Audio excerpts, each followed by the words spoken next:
Okay, well this one's just for fun. Anybody who's, I don't know, if you've seen my channel for a while, you might remember last year I did a couple of these, and a couple years back I did them too. Basically what I've got going on here is just a speaker with the bucket of water. Actually, the speaker has a platform built over the speaker itself, and then there is a rug put over that, and then a bucket of water. And I have this program right here. It's actually, it's called the waveform generator, and it's a dual channel function generator, which allows me to pick up and deal with any frequency I want, as well as the phase and waveform and all that. So I'm just going to turn it on. We got 116 hertz, and just watch the way that the water patterns go. It's fun. It's fun.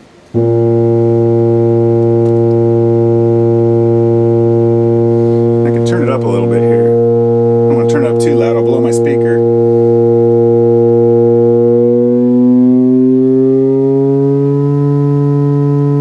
And at this point, about 140 hertz is where it starts to lose its shape. I mean, you can still get a good shape on the water if you turn up the volume, but I don't want to blow it. So let's go down 30, 20.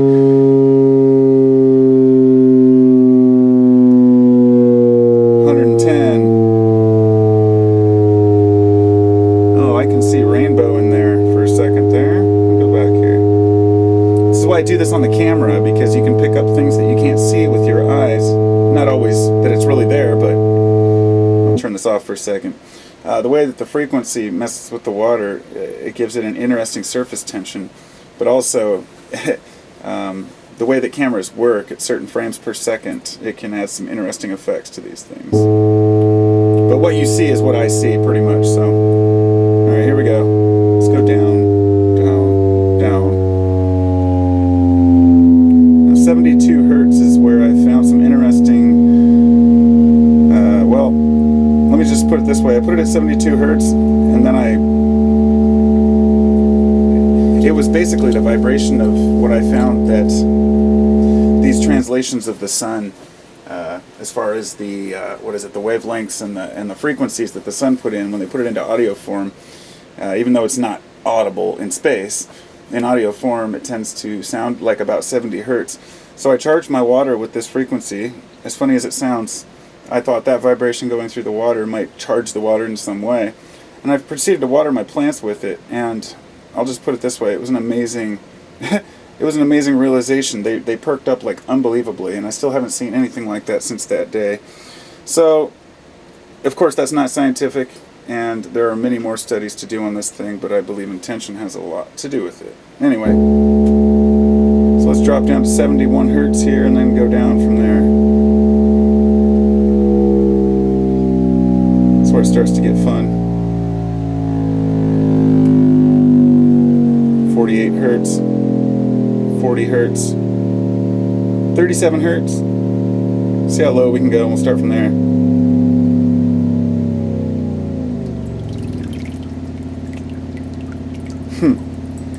So at about 17 hertz, the water starts to bounce around.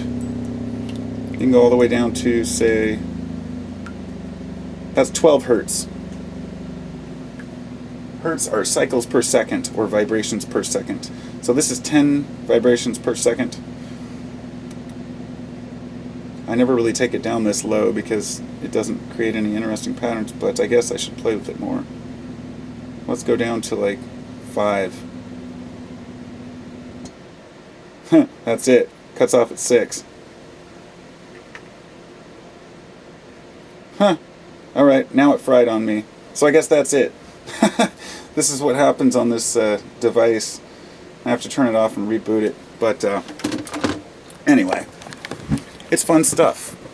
I've been playing with frequencies for a long time, and over the last couple of years, of course, this isn't a very good example. Those who have seen my other experiments, I've had some, like just a regular plastic coned 12-inch subwoofer speaker, and I take it, it's not mounted in anything. I just set it directly down the magnet on the ground and fill it with a cornstarch and water mix. And anybody who's played with cornstarch and water knows that, I mean, if you get it to the right consistencies, it'll pour like a liquid, but when you hold it in your hand, it'll, function like a solid.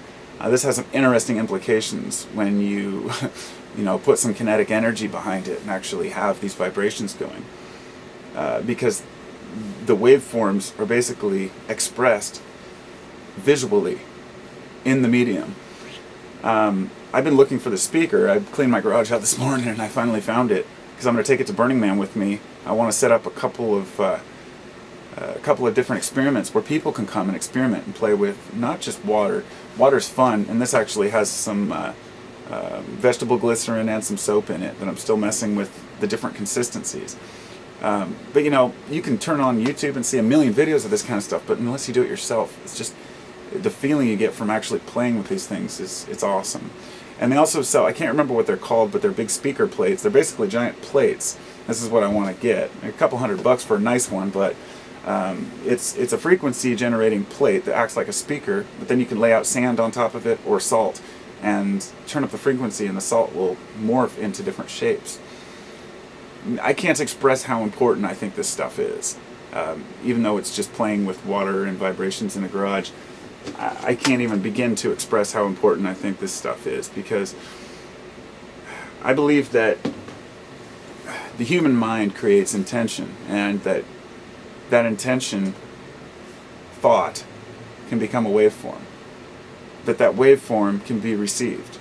And this is, of course, speculation on my part, and it goes way back into many cultures that believe this, but that your thoughts have mass, or they have matter, that they create some sort of a result other than your own passing ideas.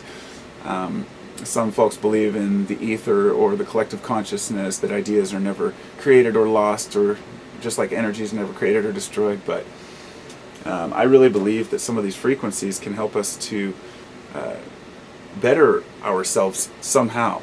It does seem that, but there's a lot of bullshit about it. And a lot of people saying, oh, this is a healing frequency for DNA, and this frequency repairs your DNA. And I'm just like, what are you talking about?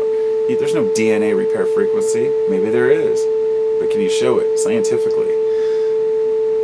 Looks like we've got this thing back on, so let's drop it down. Play with it again, just for a minute, since I got it recharged. If I can get just the right angle on it, so you can see what's going on with some of these higher frequencies. I'm going to go ahead and focus in on the light there. Alright, so there's 130 hertz. And around 100 to 80 hertz, there seems to be this perfect area where things just kind of sit. It's hard to explain. It's a honeycombing pattern, nature's natural perfection.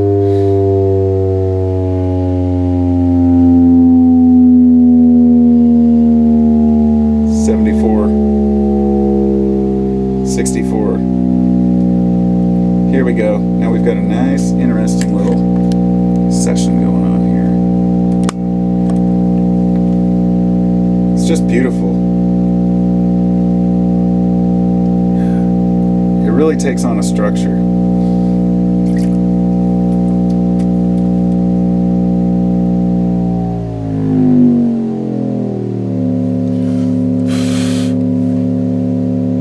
What can we do with this?